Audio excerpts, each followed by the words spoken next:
This vector covers logical comparisons in R. So just to recap what we've done up to this point, we've looked at some common data objects that we're going to be utilizing the whole semester here. We have our vectors, which are just one-dimensional, all of the same type. Matrices, two-dimensional, all of the same type. Data frames, which are two-dimensional, but the columns can each be of different types. And then lists, which are one-dimensional, but each element can be a completely different type of object. We also saw attributes and structure as ways to determine what kind of R object we're dealing with. So we've done a little bit of sort of looking at how to subset these different R objects. What we're going to do today is look at how we can utilize logicals in R, and then eventually we'll be able to see how we can use those to then subset in a much more systematic way. We've also covered Markdown, which is really useful for writing a nice document that has both your thoughts through text as well as code. And it's a great way for us to do our communication of our results. And so really, this course is all about doing things with data. So we're trying to program, we're trying to read in data, summarize it, manipulate it, analyze it, and communicate some results. And so really, we're talking in this video about how to manipulate that data. We're going to make the assumption that we have some data read in. We'll cover reading in data later. But now we want to sort of filter or subset some of these common data objects that we're dealing with. Logical statements, it's just a Boolean expression, so it's going to come out as either a true or a false. And here are the comparison operators in R. So all of your standard ones, equal to, not equal to, greater than or equal to, and so on. We do need to worry a little bit about things like white spaces in character strings. That will, of course, make these things not equal to one another. Not equal to is the exclamation point in R. Some languages it's a tilde or others. So that's useful to know about. And then there's this function in the dplyr package that can be useful from time to time. So if you look at this statement on this line, you can see that should resolve as true. We have the square root of 3 squared. That should be 3. But due to numeric issues, due to losing precision whenever we take the square root of 3, this will actually return false. So we talked a little bit about packages in the previous videos. And so the dplyr package is part of the TidyVerse. And there's a function in there called near that will basically allow you to not worry about that loss of precision. And so this is a way, the notation you see here, this is a way of calling a function from a package without necessarily reading that entire package in with, say, library or require. So this is saying from the dplyr package, grab the function near, and then you basically just do the usual syntax for that. Okay, aside from just doing your standard equal or greater than or equal to type comparison operators, there's a whole family of what are called is.dot functions. And these just give you a way to do a logical on whether something, say, is numeric or character, or is a data frame, or is a matrix, those types of things. So for instance, here we have is.numeric. If whatever you give it here is numberly, it's going to return true. One function to know about is this is.na. NAs are our special way of doing missing values. So we're creating a vector in here with 4 elements. So 1, 2, a missing value, and then 3. So is.na is going to go in and say, is there anything in there that is this special character in R, this NA? And so this would resolve as false, false, true, false. And this is really useful because a lot of analyses that you're going to do, the method, the algorithm that you would run, it can't involve any missing data. And so you might need to filter out any rows that have missing data before you plug it into your algorithm. Okay, so we now know just roughly how to do logicals in R. Let's talk about actually indexing a vector and using an index vector to subset a data set. So we're going to, again, work with a data set that's built in. We'll work with this iris data frame that we've seen a bit before. And we're actually going to convert it to a tibble just so it prints out nicely. Remember that tibbles are essentially just data frames with nicer printing properties. We see that we have 150 observations with 5 variables.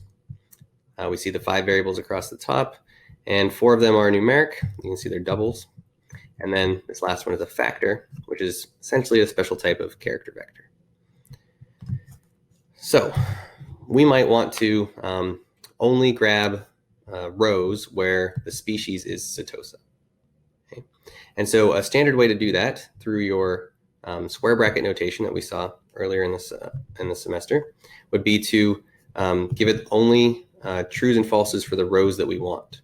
So if we do iris $species equal setosa, which is what we have here, you can see that the first 50 observations are setosa and the last 100 are not. And so by feeding R the index here of trues and falses, it's only going to end up returning the rows where we gave it a true.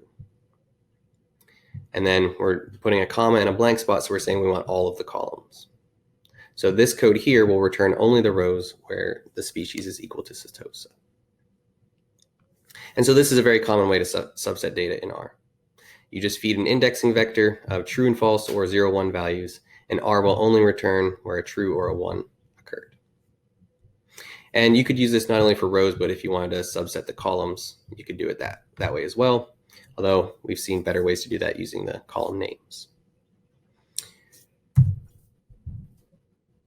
Another way to do this would actually be to use the subset function. And so here's, this is a built-in function from the base R universe. So remember, base R packages are just the ones that come installed with R. So you could run subset, give it the data frame that you want, and then the logical statement of interest there. And so that returns the exact same thing as if we indexed it this way. Okay, so we are already able to subset our data. We're able to filter it to only get rows that we care about. The way that a lot of people do subsetting of rows these days is through the TidyVerse. So the TidyVerse is that collection of functions that are all sort of built with the same syntax, and they're all built to be fast and be efficient and all that kind of good stuff that you want. And so the dplyr package is the main package from the TidyVerse that does data manipulation. And so there's a filter function in there. And the syntax for the TidyVerse is generally the function name, the data frame or tibble you want to work on, and then whatever options that you have for that particular function. So this is very, very similar to that subset function. And so we're going to try to stay in the TidyVerse because this is the way that most people are doing their R these days. And so we'll spend a lot of time with dplyr and tidyr in the coming videos. Okay, but at this point, we sort of do need to talk a little bit about coercion. So you might have heard of the terms explicit and implicit coercion in your prerequisite coursework. So implicit coercion means that in the background, your programming language is changing things in terms of, say, their type. So it might be changing a number here to a character. So this R is implicitly doing this in this particular case. And then you might also hear of explicit coercion where you're actually doing it, you're forcing the coercion yourself. And so it's really important to be aware of what's going on in the background because sometimes it can cause some issues in your programs. So why is R doing implicit coercion of 10 to a character string 10? Well, remember that C is a way to create vectors. So C stands for combine. And so vectors have to have all elements of the same type. And so R says I have a character string and I have a number. I don't know how to convert this character string to a number necessarily, but I can certainly convert this number to a character string. And so since these things have to all be the same, it just converts 10 to being a character. Similar things happen a lot when you deal with trues and falses. So logical statements are a special type of thing in R. So we can, anytime that you do math on a true or false, it will convert those things, a true to a 1 and a false to a 0. So for instance, if I have this logical vector here and I add 0 to every element of it, it's going to just coerce true to be 1 and false to be 0. And this is generally how R is going to work. It's going to coerce data from less flexible to more flexible. So least flexible is logical and the most flexible is character. Basically anything can be made into a character, but I don't know how to take the word high and turn it into a logical, right? So I can always work down the line here, but I can't really go up.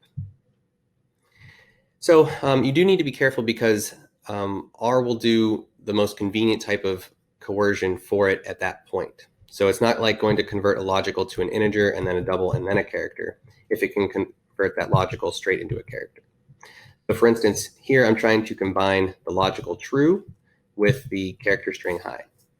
And so again, R doesn't know how to convert high to a logical, but it can certainly turn true into a character string by just putting quotes around it.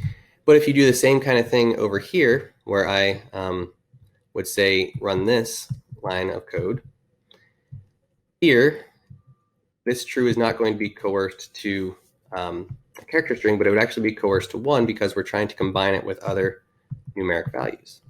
And so based off of this, it's going to turn into an integer or a double, either way. And so that will actually be coerced to a 1 from the C function.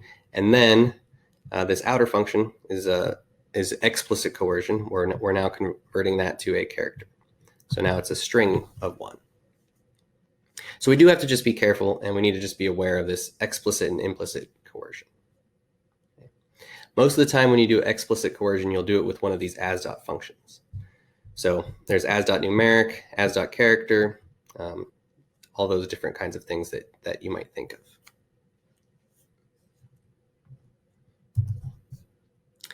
All right, so we kind of have a pretty good idea about how to do just your standard basic logical Boolean operators. But now we might want to do a compound statement, right? So we might want to do an and, a logical and, or a logical or. And so the way to do those in R would be an ampersand or a vertical bar or pipe. And I'm sure you're probably familiar with that logic, so I'll let you read through that table. But there are alternatives, which are a double ampersand and a double vertical bar or double pipe. Those are slightly different and not usually the ones that you want to look at. They only look at the first comparison if there's, say, an entire vector of comparisons to look at. So we'll do an example with that in just a second. So let's just do some compound logicals here in R. So I'm going to run this function set.seed, which is just going to set our random number generator seed so that every time that I run this code, I would get the same exact random numbers that are generated. So I'm going to use the runIf function, which we saw previously it can be used to generate random uniform values. I'm saying I want 10 of those values between 0 and 1. Again, by setting the seed at 3, every time I run this, I'm going to get the exact same set of random numbers. So here are my 10 values. I can then do a compound logical. So this first half of it says take that x vector and compare each element to 0.25. Return true if it's less than 0.25, false if it's greater. And so you can see like this one's true, false, and so on. And then we're saying also there's a logical statement over here that if x is greater than 0.75, return true. And so you can see this one would be true, false, false. And then the vertical bar here says treat this as an or. So if either one of those is true, return a true. So we get true, true, false, false, etc., etc. Now you don't have to put these parentheses around here if you don't want to, but I like to do those anytime I'm doing compound logicals to make sure that I have my groupings correct. And I mentioned this double vertical bar. So this one is used just to look at the first comparison if you're given, say, a vector of comparisons. You generally are not going to want to really be using this one. You'll usually just want to use the standard single vertical bar or single ampersand. All right, so basically what we're able to do now is do some really nice filtering based off of multiple conditions. So for instance, I might want to only pull out large petal setosa flowers. So I could use the filter function from dplyr. So I need to do library dplyr or library TidyVerse first. Filter the tibble that I want, iris, and then I give it my compound logical here. So petal length greater than 1.5 and petal width greater than 0.3 and species setosa. And you can see that that returns a 5x5 tibble. So these were the only observations, the only rows that met those criteria. And aside from the fact that these functions from the TidyVerse are built to be really fast and efficient, this is actually a little bit less typing as well than our sort of standard bracket notation that we started with. So if I want to do this with our bracket notation, I could do iris and then give it the logical condition on the rows followed by all the columns. But you can see here I basically have to put iris $ for each one of those. So it's just a little bit more work. It's a little less readable as well.